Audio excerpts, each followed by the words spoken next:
Assalamualaikum warahmatullahi wabarakatuh. Salam sejahtera bagi semuanya. Welcome back to my channel TPMDes. Selamat datang kembali pada channel TPMDes. Hai sobat-sobat TPMDes manapun berada, informasi terbaru rekrutmen ASN P3K 2022 dan 2023. Nah sobat-sobat TPMDes manapun berada, alhamdulillah sekali untuk informasi terkait dengan rekrutmen P3K di bawah Kementerian Agama, Bapak Ibu di sini sudah diterangkan atau keluarkan, yaitu penutupan untuk P3K di bawah Kementerian Agama. Alhamdulillah Bapak Ibu di sini telah kita ketahui, yaitu untuk total pelamar Bapak Ibu. Nah total pelamar saat ini alhamdulillah sekali sudah mencapai 224.518 orang yang mendaftar Bapak Ibu. Dan total formasinya ini 49.000 sekian untuk formasinya yang akan diperebutkan oleh 224.518 pelamar, yang mudah-mudahan nanti di sini Bapak Ibu untuk proses seleksi administrasi ini di tanggal 21 Desember 2022 sampai dengan 11 Januari 2023, dan pengumuman seleksi administrasi kita tunggu yaitu di tanggal 12 Januari 2023 sampai dengan 15 Januari 2023 Bapak Ibu ya. Dan Bapak Ibu bisa menghubungi dari wilayah masing-masing Bapak Ibu ya, Kanwil ataupun Kemenak Kabupaten Kota masing-masing daerah Bapak Ibu untuk mengetahui pendaftaran P3K Kemenak ya. Kita ambil contoh di sini adalah kantor Kemenak Kementerian Agama Provinsi Nusa Tenggara Timur. Ini sudah update pada 7 Januari 2023 ya Bapak Ibu. Nah, misalkan di sini Bapak Ibu untuk ahli pertama guru akidah akhlak, Bapak Ibu di sini ternyata kuotanya 43 dan pelamarnya 127, maka 64, dan ini melebihi kuota dari pendaftaran Bapak Ibu. Nah, yang lain-lainnya juga di sini Bapak Ibu, guru fikih, Quran hadis ini melebihi kuota ya. Yang kuotanya 39, pelamarnya 75, artinya selisihnya adalah 36, dan 36 ini melebihi kuota.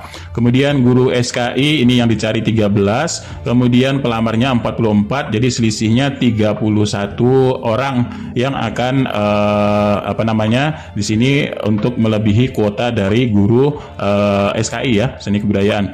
Nah, guru antropologi sesuai dengan masih sesuai dengan kuota 0 selisihnya 0, cuman pelamarnya tetap ada 2.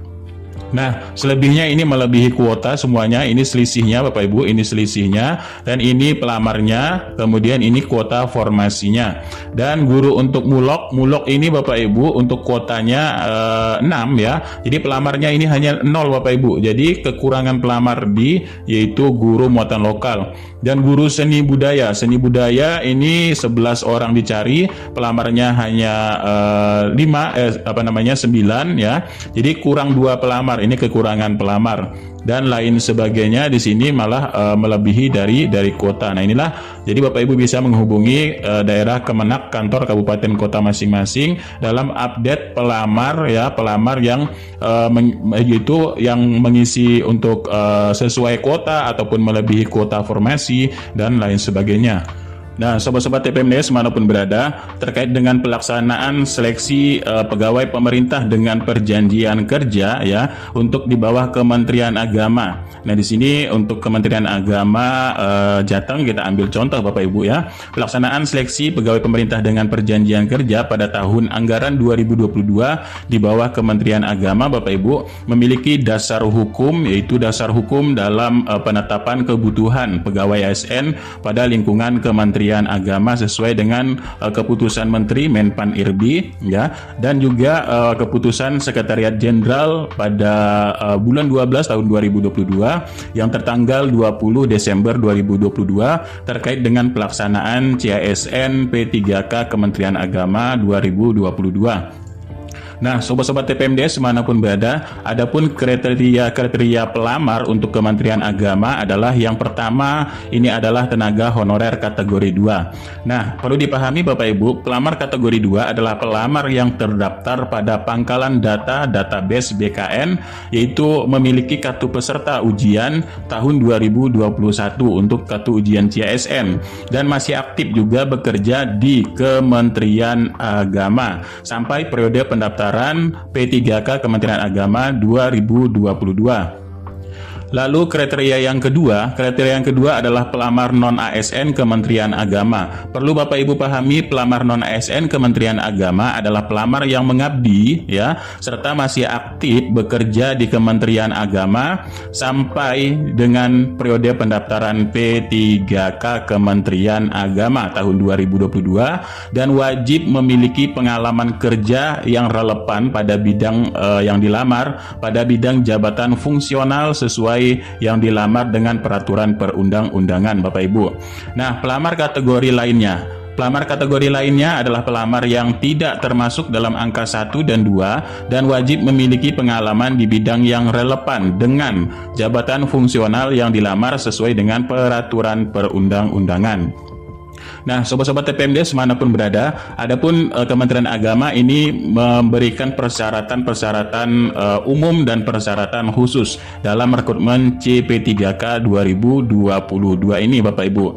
Yang pertama, ini syaratnya seperti PNS warga negara Indonesia, paling rendah usia 20 tahun dan paling tinggi yaitu sebelum masa pensiun, tidak dipidana, tidak pernah diberhentikan ya sebagai PNS atau P3K atau TNI dan lain sebagainya, tidak menjadi anggota atau pengurus partai politik. Nah, Bapak Ibu, silahkan Bapak Ibu cek NIK Bapak Ibu apakah Bapak Ibu ini tercatut pada anggota parpol. Jika tercatut, segera Bapak Ibu ini urus ya untuk NIK Bapak Ibu. Nah, selanjutnya memiliki kualifikasi pendidikan yang sesuai dengan jabatan yang dilamar, sehat jasmani, bersedia ditempatkan di seluruh kesatuan Republik Indonesia. Nah, ini poin 9, ini adalah poin yang wajib Bapak Ibu. Poin wajib memiliki pengalaman pada bidang kerja, artinya pengalaman kerja. Itu paling singkat 2 tahun untuk jenjang pemula terampil dan ahli pertama, dan paling singkat 3 tahun untuk ahli muda, dan paling singkat 5 tahun untuk ahli madya. Dan wajib izin tertulis dari suami istri ataupun orang tua wali dan bersedia ditempatkan di seluruh NKRI dan mematuhi seluruh ketentuan peraturan perundang-undangan pada Kementerian Agama. Nah, sobat-sobat TPMDes manapun berada, adapun persyaratan khusus dari CP3K Kemenak adalah Bapak Ibu, seluruh pelamar ini wajib mengikuti persyaratan wajib tambahan. Nah, ini ya, wajib tambahan ini sudah diatur di Permenpan RB nomor 970 tahun 2022 terkait persyaratan wajib. Ya, persyaratan wajib artinya persyaratan yang harus dipenuhi untuk persyaratan khusus yaitu dari P3K Kemenak. Nah, adapun persyaratan wajib tambahan ya, ini dipisah Bapak Ibu ya, persyaratan wajib tambahan dan, nah karena dia menggunakan dan sertifikasi kompetensi sebagai penambahan nilai seleksi kompetensi teknis dalam pengadaan pegawai pemerintah dengan perjanjian kerja pada jabatan fungsional teknis.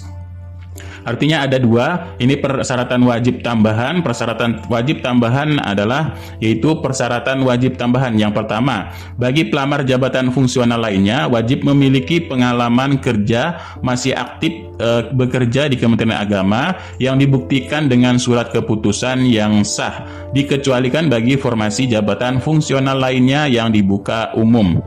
Nah, untuk yang kedua, jadi pelamar jabatan guru ini wajib terdaftar pada Simpatika dan masih aktif bekerja pada Kementerian Agama ya, di Kementerian Agama dengan dibuktikan kartu identitas PTK itu dari Simpatika ini Bapak Ibu.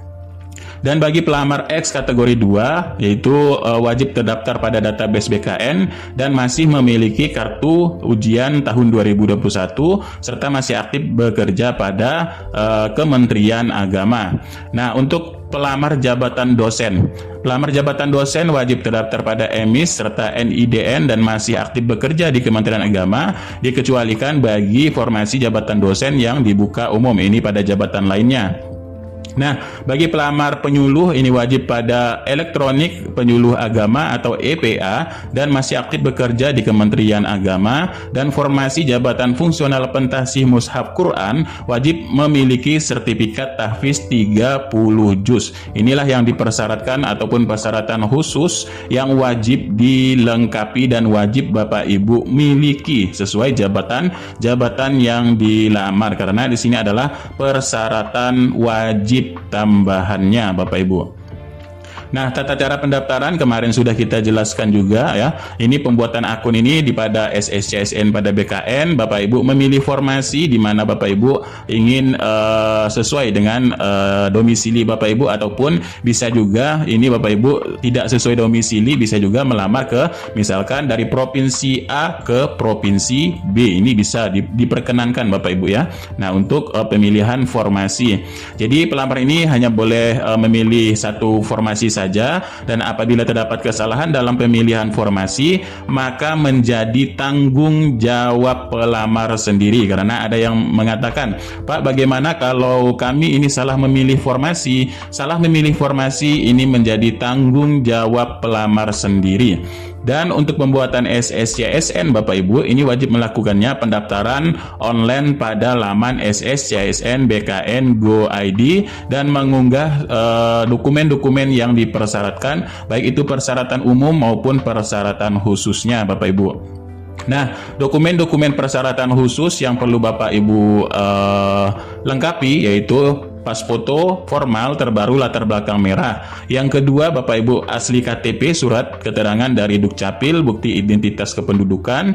Yang ketiga, surat asli ijazah ya sesuai dengan kualifikasi pendidikan yang telah dipersyaratkan bagi lulusan luar negeri ya atau lembaga di luar negeri, harus disertai dengan surat asli keputusan penetapan untuk penyetaraan pada kementerian yang menyelenggarakan urusan dari pendidikan. Nah, yang selanjutnya yang keempat, asli transkrip nilai dan kualifikasi pendidikan yang dipersyaratkan, serta bagi lulusan luar negeri ini sama juga Bapak Ibu ya, harus disertai dengan surat asli keputusan penyetaraan konvensi nilai IPK di kementerian yang menyelenggarakan urusan pendidikan.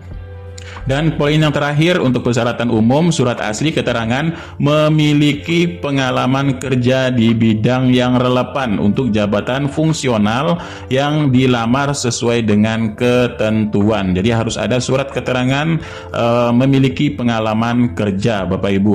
Nah, selanjutnya dokumen persyaratan umum, surat asli lamaran ya, surat asli lamaran yang ditunjukkan kepada Kemenak, kemudian surat pernyataan 5 poin yang sudah ditandatangani bermaterai, surat pernyataan bebas narkoba. Nah, ini yang sering salah Bapak Ibu ya. Jadi surat pernyataan bebas narkoba ditandatangani bermaterai bersama dengan surat ya. Ini yang poin 8 dan poin 9 ini jadi satu Bapak Ibu ya. Surat pernyataan setia kepada Undang-Undang 45 dan pemerintahan yang sah. Dan surat izin tertulis suami istri ataupun orang tua wali bersedia ditempatkan di seluruh NKRI dengan bermaterai 10.000 Bapak Ibu. Nah, dokumen-dokumen persyaratan khusus yaitu Bapak Ibu harus memiliki untuk yang THK 2 harus memiliki kartu identitas PTK dari aplikasi Simpatika, serta Bapak Ibu memiliki kartu ujian tahun 2021. Artinya dikhususkan untuk THK 2 yang mengikuti CSN 2021 dan kartu PTK ini untuk jabatan fungsional guru. Dan yang kedua, sertifikat kompetensi untuk pendidikan guru ini sesuai dengan jabatan yang dilamar. Untuk jabatan guru ini jika ada Bapak Ibu bisa melampirkan sertifikat pendidik guru, dan ini akan mendapatkan tambahan nilai juga Bapak Ibu ya untuk kompetensinya. Dan selanjutnya asli unduhan data profil ya, profil dosen dari EMIS Kementerian Agama untuk dosen, atau asli bukti NIDN bagi pelamar jabatan dosen yang dibuka untuk umum Bapak Ibu. Dan sertifikat kompetensi pendidik dosen sesuai dengan jabatan yang dilamar bagi pelamar jabatan dosen jika ada, ini tidak wajib ya. Dan asli unduhan profil pribadi dari elektronik penyuluh agama atau EPA Kementerian Agama bagi jabatan penyuluh agama, serta surat asli sertifikat tahfiz 30 juz bagi pentasih mushaf Quran, dan asli surat keputusan yang sah ya, yang sah dari pejabat yang berwenang di Kementerian Agama bagi formasi jabatan fungsional lainnya, dikecualikan bagi pelamar jabatan fungsional lainnya pada pelamar umum. Nah, unggahan dokumen Bapak Ibu, untuk unggahan dokumen sendiri semua dokumen persyaratan umum baik pun khusus ini dipindai dengan format PDF atau JPG sesuai kebutuhan dalam unggahan pada SSCSN. Jadi semua dokumen persyaratan umum dan khusus ini diunggah pada aplikasi SSCSN. Nah, untuk jadwalnya, jadwal seleksi Bapak Ibu untuk di bawah Kementerian Agama, kita sudah dalam jadwal pendaftaran sampai dengan 6 Januari sudah habis ya, dan kita menunggu seleksi administrasi ini 21 sampai 6 Januari, dan di 12 Januari kita akan mendapatkan hasil dari seleksi administrasi ini 12 sampai 15. Nanti akan ada masa sanggah di 16 sampai 18, jawab sanggahnya di 19-25, pengumuman pasca sanggah di 26 sampai 28 Januari. Nah, untuk di bulan Februari ini 18 sampai 22 ini pemilihan titik lokasi ujian dan pencetakan kartu dan penarikan data final yaitu 23 sampai 24 Februari, dan penjadwalan seleksi kompetensi di 25 sampai 1 Maret, dan daftar peserta waktu dan tempat seleksinya di 2 sampai 7 Maret ya. Kemudian pelaksanaan seleksi kompetensi 10 sampai 3 April, pelaksanaan seleksi kompetensi 20 sampai 6 April, pengolahan nilai 26 sampai 8 ya, 8 April. Kelulusan pengumuman kelulusan di 9 sampai 11 April. Masa sanggah 12-14 dan jawab sanggah 14-20. Pengumuman pasca sanggah 27-29 April, dan pengisian NIP ataupun NIKP 3K ini 30 April dan sampai 22 Mei, serta penetapan usulan NIP di 23 sampai 20 Juni 2023. Nah, jadwal ini biasanya sewaktu-waktu ini bisa berubah, dan jika ada perubahan nanti akan diinformasikan pada laman resmi CP3K untuk di bawah Kementerian Agama Bapak Ibu. Nah, tahapan seleksi di sini tahapan seleksi untuk P3K Kementerian Agama adalah melihat untuk persyaratan umum dan persyaratan khusus ya, yang harus Bapak Ibu lengkapi yang akan dilihat dalam kelengkapannya. Nah, di dalam persyaratan umum dan persyaratan khusus ini adalah untuk seleksi administrasi. Nah, selanjutnya setelah diumumkan seleksi administrasi dan berhasil lulus ya dari seleksi administrasi, maka Bapak Ibu berhak untuk mendapatkan seleksi kompetensi untuk CAT ya. Nah, untuk CAT sendiri ini bobotnya 60% untuk kompetensi, dan moderasi ini 40% untuk CAT moderasi.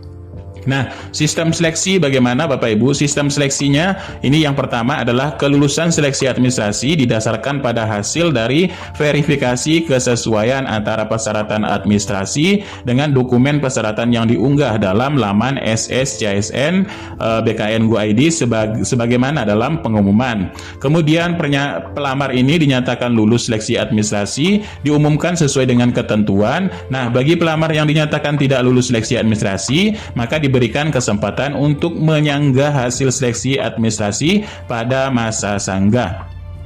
Nah, seluruh pelamar yang dinyatakan lulus administrasi ini dapat mencetak kartu untuk peserta ujian dan mengikuti tahapan yaitu seleksi kompetensi. Dan kelulusan seleksi kompetensi didasarkan hasil kompetensi yang telah diatur sesuai dengan ketentuan tadi, dan pelamar yang dinyatakan lulus seleksi kompetensi diumumkan sesuai dengan ketentuan, serta bagi pelamar yang dinyatakan tidak lulus seleksi kompetensi maka diberikan kesempatan untuk menyanggah hasil seleksi kompetensi pada masa sanggah Bapak Ibu, serta seluruh pelamar yang dinyatakan lulus kompetensi dapat mengajukan usulan penetapan nomor induk sesuai dengan ketentuan yang berlaku. Nah, untuk ketentuan-ketentuan lain, maka di sini ketentuan lain yang perlu Bapak Ibu perhatikan adalah ketentuan bagi pelamar. Jadi seluruh pelamar ini harus membaca dengan cermat pengumuman dan memahami semua dari persyaratan dan melakukan pendaftaran sesuai dengan tata cara yang termuat dalam pengumuman. Untuk kelalaian dalam membaca pengumuman serta tata cara yang sudah diatur adalah memang menjadi tanggung jawab pelamar itu sendiri.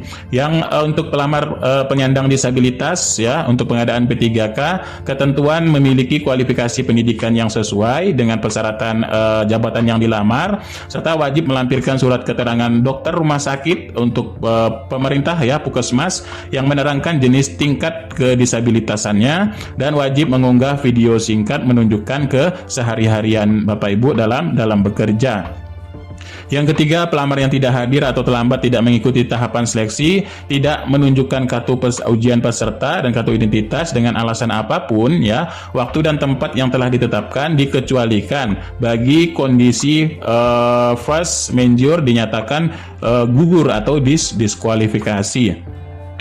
Artinya jika memang dalam kondisi yang mendesak ataupun dalam kondisi bencana dan lain sebagainya, Bapak Ibu, di sini masih diperbolehkan. Tapi jika dalam keadaan tidak bencana ya, ini tetap dinyatakan gugur dan diskualifikasi bagi yang tidak hadir serta terlambat. Dan bagi pelamar yang dinyatakan lulus kompetensi, telah ditetapkan nomor induk P3K lalu mengundurkan diri. Nah, ini Bapak Ibu ya, yang Bapak Ibu perlu pahami ya, jika Bapak Ibu sekarang sudah mendaftar lalu tidak lolos administrasi, maka apakah bisa mendaftar tahun berikutnya? Bisa ya, dikecualikan bagi pelamar yang memang sudah lulus kompetensi dan ditetapkan nomor induk mengundurkan diri, maka dikenakan denda sesuai dengan ketentuan yang disetorkan melalui kas negara. Nah, serta dibatalkan kelulusannya dan tidak dapat melamar pada periode pelaksanaan calon P3K berikutnya ya.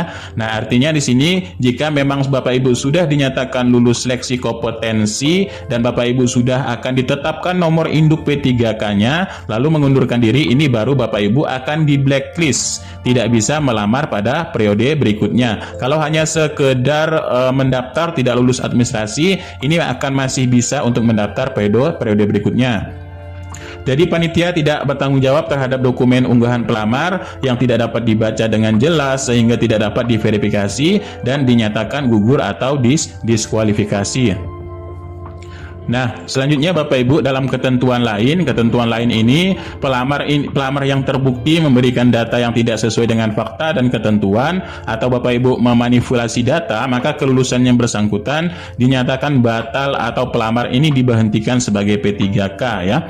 Nah, kemudian apabila pelamar kemudian hari tidak memiliki komitmen kebangsaan yang kuat dan paham keagamaan yang moderat, maka kelulusan yang bersangkutan juga bisa dibatalkan. Keputusan panitia ini bersifat mutlak, tidak bisa diganggu gugat, dan seluruh proses seleksi Kementerian Agama tidak dipungut biaya apapun Bapak Ibu. Jadi sehingga dihimbau kepada seluruh pelamar P3K Kemenak tidak mempercayai orang ya, baik pihak-pihak calo yang menjanjikan dapat membantu kelulusan dan serta ya pelayanan untuk penjelasan informasi ya terkait P3K bisa Bapak Ibu akses melalui Kemenak Go ID, CSN Kemenak Go ID, dan SSCSN BKN Go ID, serta pada Instagram Kemenak RI, CSN Kemenak, dan di Twitternya di Kemenak RI. Nah, ini adalah sebagian lampiran untuk contoh surat lamaran, contoh surat 5 poin, dan contoh surat pernyataan, serta lampiran surat pernyataan untuk setia kepada undang-undang dan pemerintahan yang sah, dan surat izin orang tua atau wali serta suami ataupun istri. Di sini untuk contoh suratnya. Nah, itulah untuk sedikit informasi untuk P3K Kemenak. Mudah-mudahan ini sedikit bermanfaat untuk ketentuan-ketentuan dalam pendaftaran P3K Kemenak serta untuk seleksi ya, seleksi baik itu seleksi administrasi serta seleksi kompetensi untuk CP3K Kementerian Agama. Nah, itulah sedikit informasi, mudah-mudahan ini bermanfaat. Kurang lebihnya mohon maaf, billahi taufiq wal hidayah. Wassalamualaikum warahmatullahi wabarakatuh, dan salam sejahtera bagi semuanya untuk sobat-sobat TPMNews manapun berada.